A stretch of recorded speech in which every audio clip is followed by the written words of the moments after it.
The news of Wafula Chebukati's death has sent ripples across the nation, stirring memories of one of Kenya's most consequential electoral figures. To many, he was a man of resilience, standing firm in the storm of Kenya's fiercely contested elections. His tenure as the chairperson of the Independent Electoral and Boundaries Commission was anything but smooth.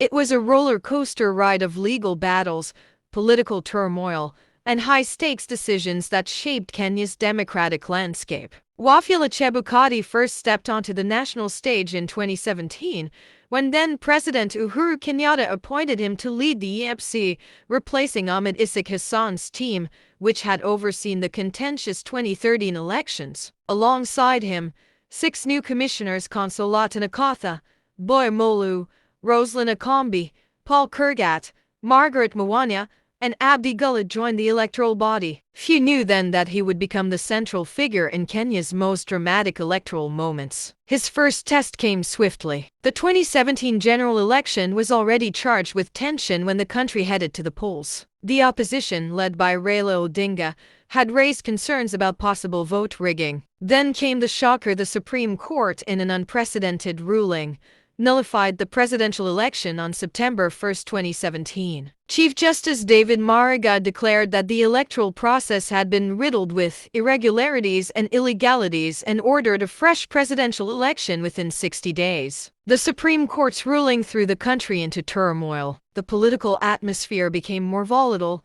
and cracks began to form within the IEBC. Just weeks before the fresh election, Commissioner Roslyn Akombi abruptly resigned and fled to the United States, citing fears for her safety. Her departure sent shockwaves across the nation. She claimed that the IEBC was under external pressure and could not guarantee a free and fair election. A visibly strained Chebukati admitted that under the prevailing conditions, he could not vouch for the credibility of the upcoming election. Yet, against all odds, the repeat election went on.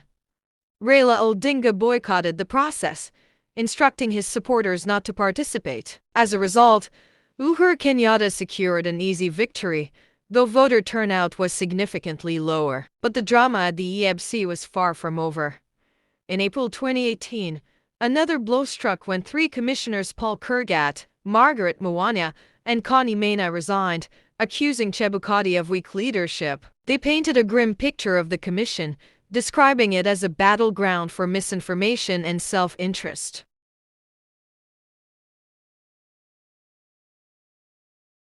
Their departure left Chebukati with just 2 commissioners, Abdi Gullah and Boy Molu. Civil society groups and opposition leaders questioned the commission's legitimacy, arguing that it lacked a quorum to function. Calls for Chebukati's resignation grew louder, but he stood firm. Despite the turbulence of his first term, Chebukati remained in office and prepared to oversee another high-stakes election in 2022. By then, President Kenyatta had appointed 4 new commissioners: Juliana Cherera, Justice Nyenga Irene Mazet, and Francis Wanderi, raising hopes that the IEBC had regained stability. But that illusion shattered in spectacular fashion. The 2022 general election was a test of resilience. As votes were tallied at the Bomas of Kenya, a nation held its breath. Then, just moments before Chebukati was set to announce the winner, chaos erupted. The 4 newly appointed commissioners, led by Vice Chair Juliana Cherera, stormed out in protest, claiming that the final results were opaque. Their shocking defiance played out in real time as they held a separate press conference at a Nairobi hotel, distancing themselves from the final tally. The tension at Bomas reached a boiling point.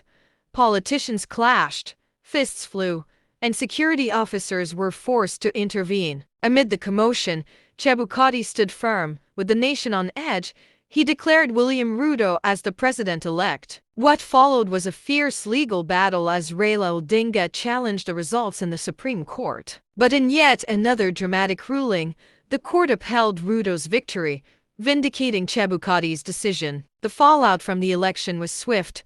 The dissenting commissioners, now dubbed the Cherera 4, faced intense scrutiny. One by one, they resigned except for Irene Mazet, who was subjected to a tribunal investigating alleged constitutional violations. As his 6-year term came to an end in January 2023, Chebukati walked away from the IEBC, leaving behind a legacy defined by both controversy and resilience. His tenure had been marked by some of Kenya's most dramatic electoral moments, and whether loved or loathed, no one could deny the impact he had on the country's democratic process. Now, with his passing, Kenya reflects on the man who weathered storms, defied odds, and carried the weight of the nation's elections on his shoulders. His story will be remembered for years to come, a tale of courage, defiance, and the heavy burden of leading Kenya's electoral process through its most turbulent years.